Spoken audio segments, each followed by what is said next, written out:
Right then troops, this is the situation. I'm in the 4 or 5 fields which have been sold to developers last year. They were harvested last year and then they were just left. But a lot of the wheat is self-seeded, and so it was actually worth the farmer coming and harvesting again. Now the wheat is very patchy and it's of poor quality, but we're in here now after it's been harvested and we're just going to pick up some of the dregs. We're going to see if we can't dry it out, because although the rest of the UK has been baking in sunshine for the last 2 or 3 days, we're dragging in a lot of damp air from the North Sea. So we're just having it misty and moist. Anyway, this is the fields that have been turned into a dumping ground, because we're right next to a busy road and the gates have been taken off the fields. So this is exactly what you would expect. Anyway, we're going to make the most of it. We're going to pick up some of these ears of corn and we're going to see if we can't dry them out, thresh them, winnow them and see what we can make of the flour after I've put it through the little £9 Chinese grain mill. We'll see.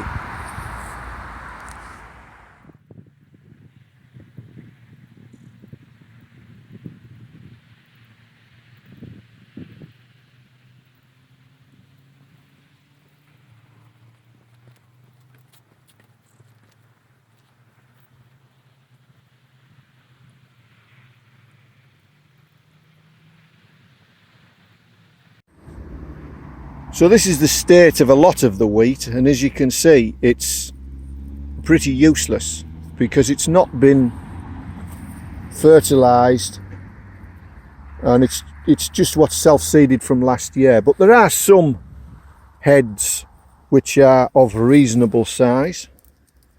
Here for example.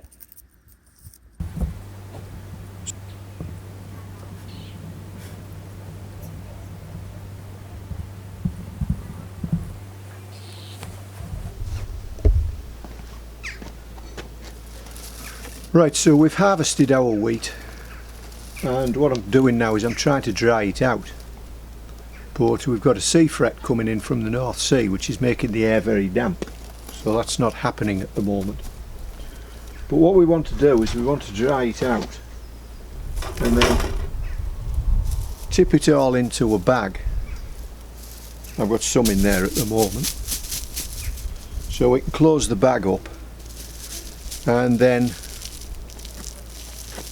thresh it or beat it and scrunch it up so we can break it up. So in the bag we'll break it up and that will separate out the chaff from the wheat.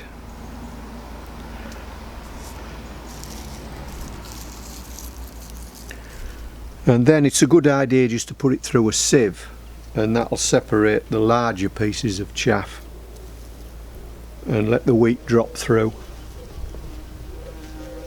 And some of the chaff will drop through with it, and then the process is just to tip it from container to container and let the wind or a fan blow the rest of the chaff away.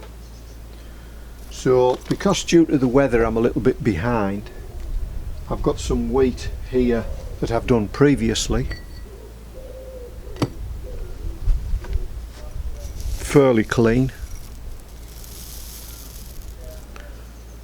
There's the odd husk in it, odd bit of chaff in it, but it's reasonably clean. So this is now ready for milling down. So that's the next stage, to turn this wheat into flour by just running it through the simple cheap flour mill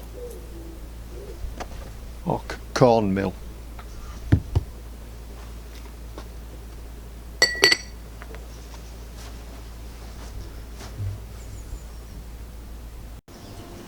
Right, so I'm set up outside and I'm just about to put the grain mill together just to process the flour. So it's a fairly crude grain mill, but it only cost me £9. So this is the main body of it with one of the sort of grindstone pieces on it, and that just slips on to a block of wood, a working table, or you can screw it down, but it needs to be fairly solid. So just nip that up. You could put something in there to help you nip it up a bit.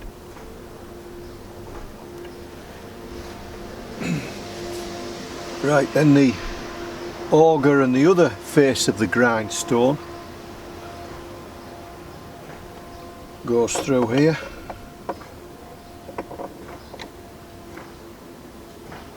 And that's kept in place and in a bit of tension with this bracket, which has a ball bearing in there. So that's one point we need to lubricate. So I've got some olive oil. I'm just going to drop a couple of drops of olive oil in there.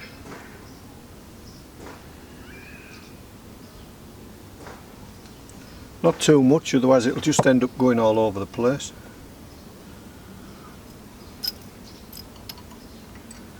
And then we'll try and get all this lined up.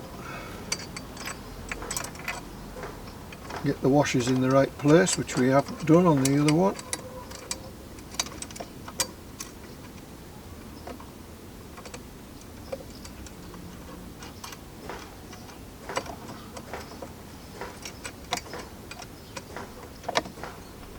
Okay, we'll do. So look, it's not fiddly to put it together. I'm just making it a little bit awkward so you can see what I'm doing. Perhaps rushing it a little bit as well. And on this end there's a handle. That's another slight bearing surface, so I'm just going to see if I can get a bit of oil in there. I should have oiled this a little bit beforehand, but it'll travel in. That'll do. Chop on that before we have a mishap.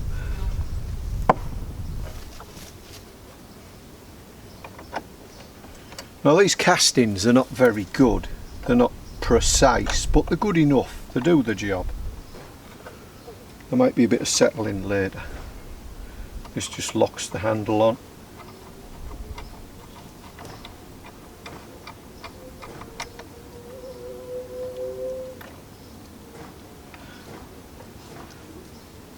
Right, so I'm not going to know how tight I want this doing up until I start grinding a bit.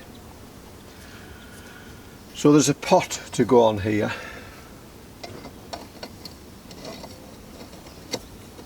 The pot will fit on there and I could fill that up with grain, but there's no point doing that because I'm going to have to mess with it a bit first. So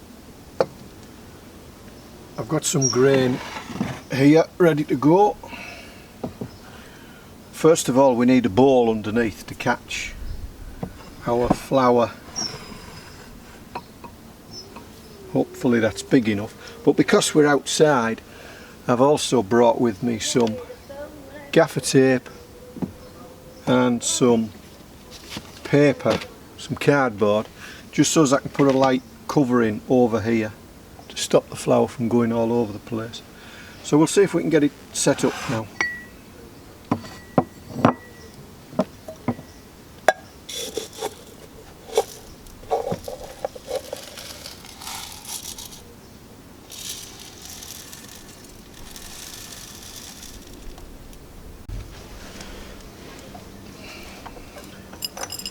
So you can see there we're pretty much dropping whole grains through, so that's no good. So it obviously wants tightening up a lot more than it is.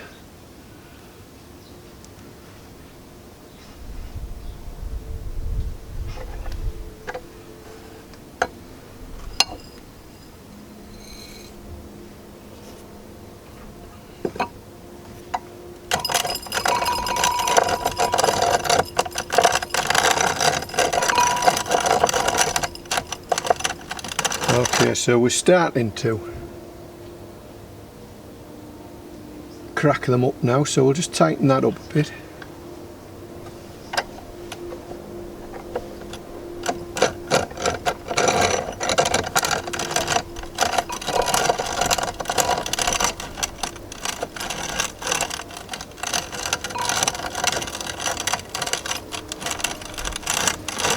A little bit more, slacken the wing nut off, screw it in a bit, tighten the wing nut up,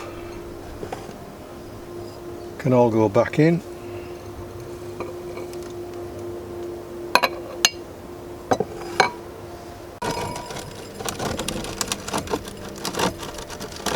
Okay, so now we're starting to produce some fine whole grain flour.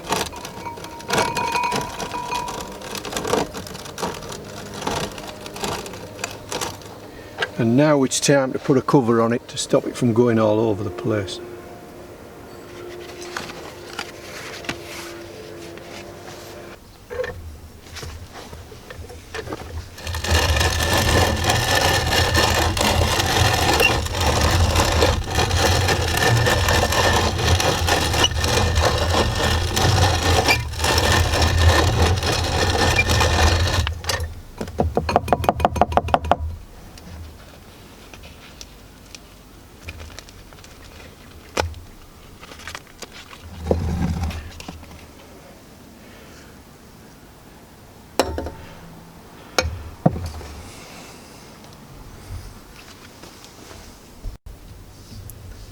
Okay, so just in a matter of minutes that's what we've got, and we'll put that through a fine sieve just to get rid of the larger pieces of husk and little bits of chaff that are still in there, and then we're going to have a fine flour.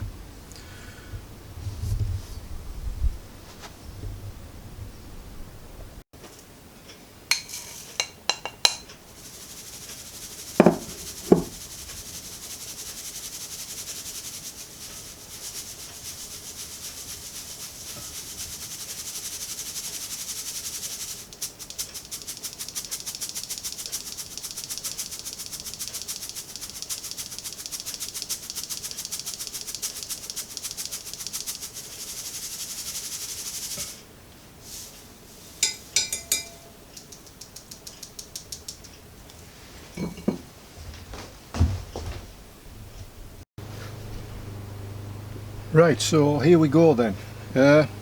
In that milling process we made a total of 816 grams of flour and quite a bit of bran left over. So I've taken 500 grams here and I'm going to make one loaf of bread. Now the ingredients are fairly simple. I'll give you the ingredients. We start with 500 grams of strong flour, 20 to 50 grams of sugar. Now we're not big on sugar and you don't need to put sugar in at all, so we'll just put a tablespoon of sugar in. We'll put a teaspoon of salt in. We'll put approximately 320 millilitres of lukewarm water in, because you don't want to kill the yeast, you just want to shock it into life. Some yeast. This is out of date, this yeast, but not by that much, so it should be okay. And some oil or butter, and I'm going to use olive oil, and I'm going to use a very generous 2 tablespoons or perhaps 3 tablespoons of olive oil. You can look up the recipes, and things are not majorly critical. So I'm not going to add all this water at once. I'm going to add a good bit of it though.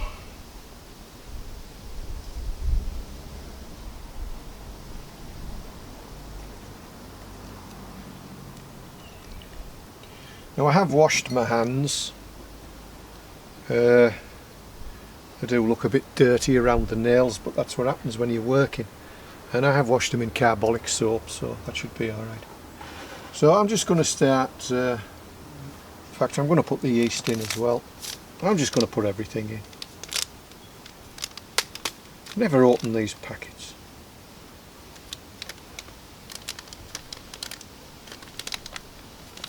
And this isn't exactly the knife for opening packets, but we'll give it a go.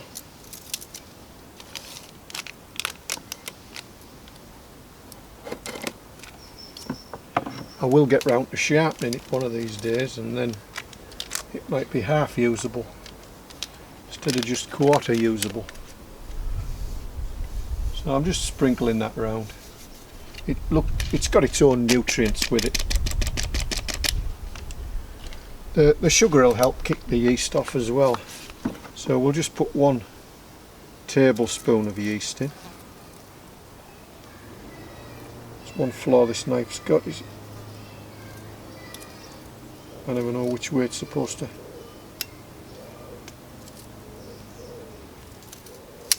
I've also got to take everything out, and then put the blade in and flap about with it. Anyway, never mind that.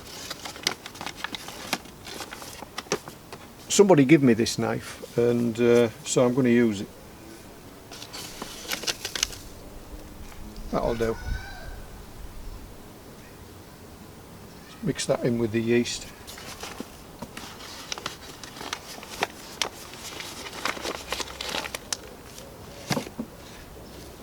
A teaspoon of salt.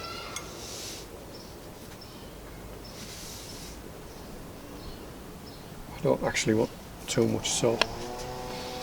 I haven't put the oil in yet, but I'm going to mix it just a bit, get that yeast spread about a bit. I don't want to coat all the yeast in oil.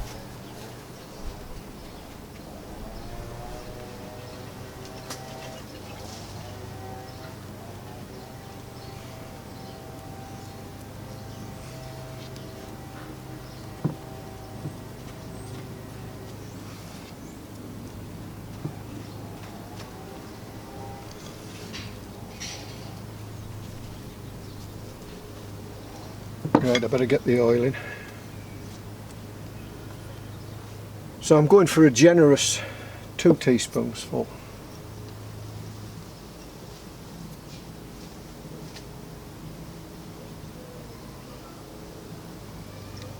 One.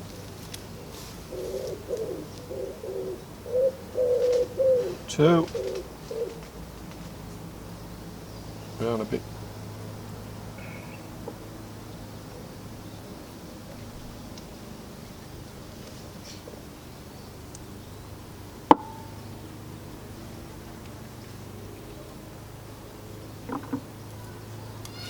And then just start mixing,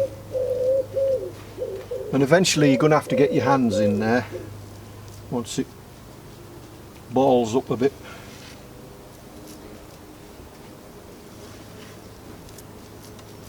And then we're going to knead it for a good 5 to 10 minutes till we get fed up.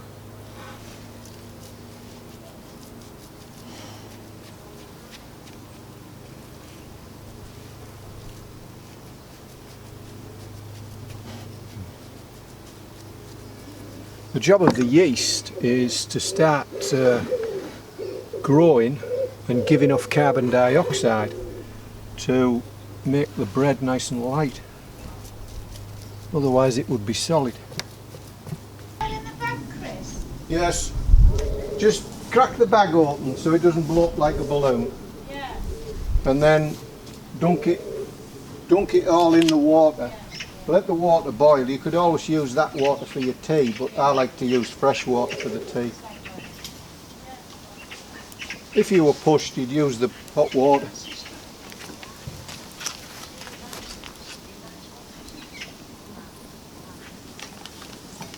We're having Indonesian style spicy rice with pork.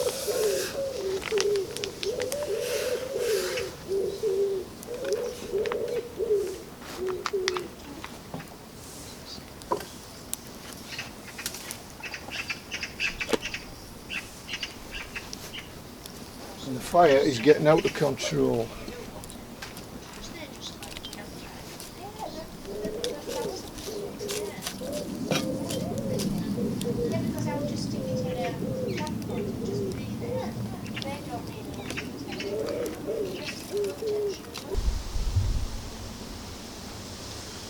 So this is the dough after just over 3/4 of an hour, and it's almost doubled in size.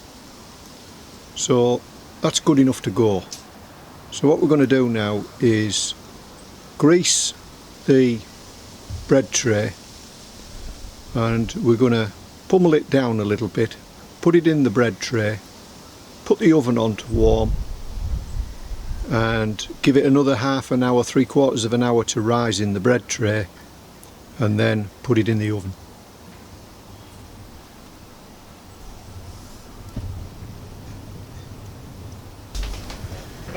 Right, so it's been in the baking tin for over half an hour. It has risen. Now, I'm not that experienced, so I'm not sure. It will rise a little bit more, I think, in the oven, although the heat's going to kill the yeast, but it'll expand the gases in there. It's not quite at temperature, but it has been at 150. But we've got it on 200 now, so it's warm enough. Put it in, and we're now going to leave it for 50 minutes, see what happens, and then we'll take it out.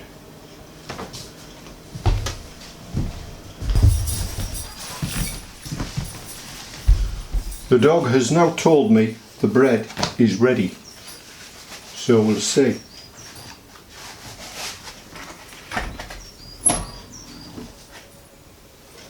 Right.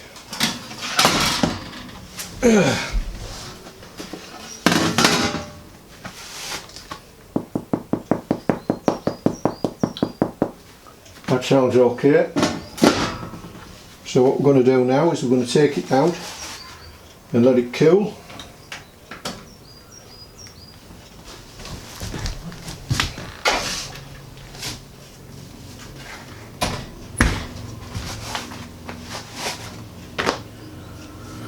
I'm just going to put this over the top.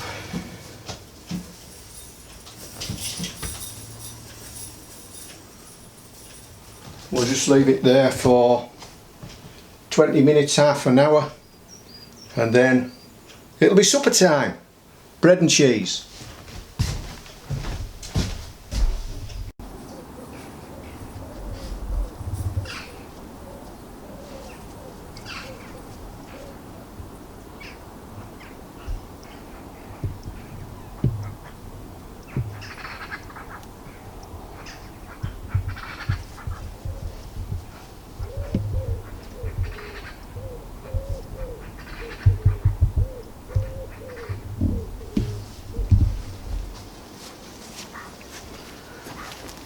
So the sun's going down now,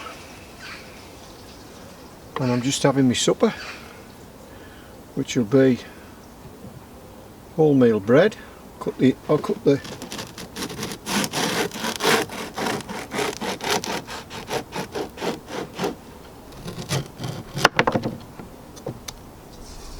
still warm.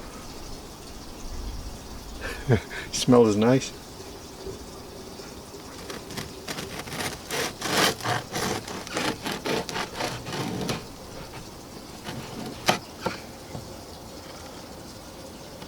Get off it. It's a bit hot. No, it's not hot. It's just warm. Get out of it. Get out of it.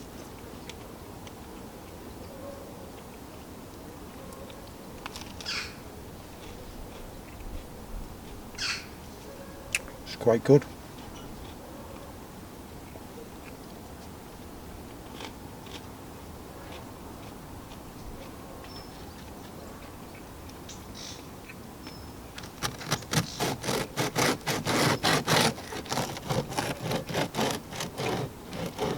It's got a fairly solid crust, but it's fairly fluffy inside. It is quite, it could have done with rising a little bit more.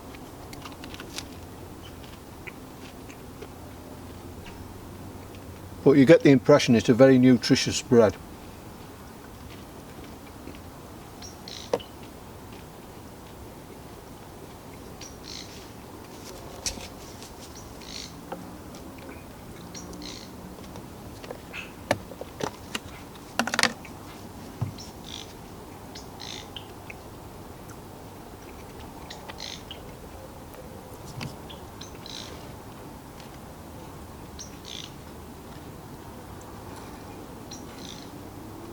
So this is true field bread from the field.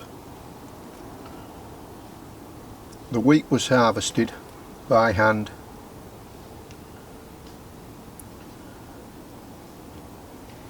threshed and winnowed by hand, ground by hand,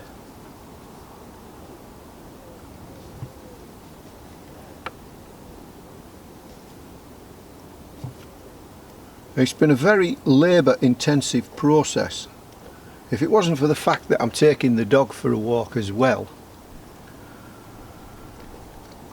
so you can see that bushcraft's all fine and well, but to live outside does take a lot of effort. Right, go on. Go on. Here. Go on. Go on, that's your share. Go on.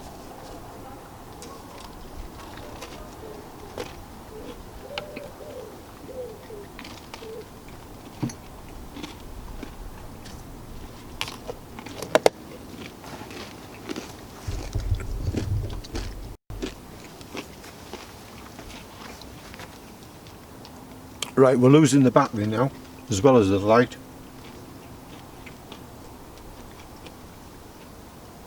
So this has been quite tremendous. It's taken a lot of effort.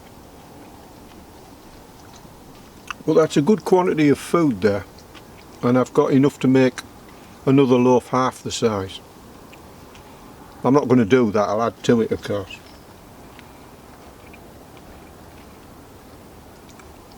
So, to be economical to do it yourself, you're going to have to do it on a bigger scale than this. But it is nice to know that we can bake bread from the field.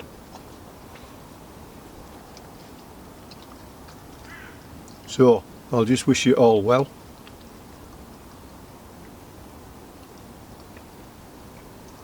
And I'll catch you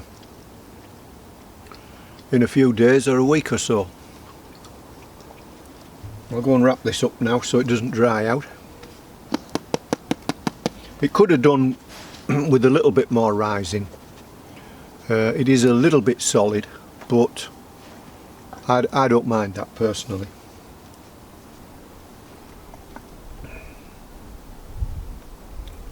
No more now. That's it. I know. It's a hard life. I know, it's a hard life, I know. Right, I'll get this wrapped up.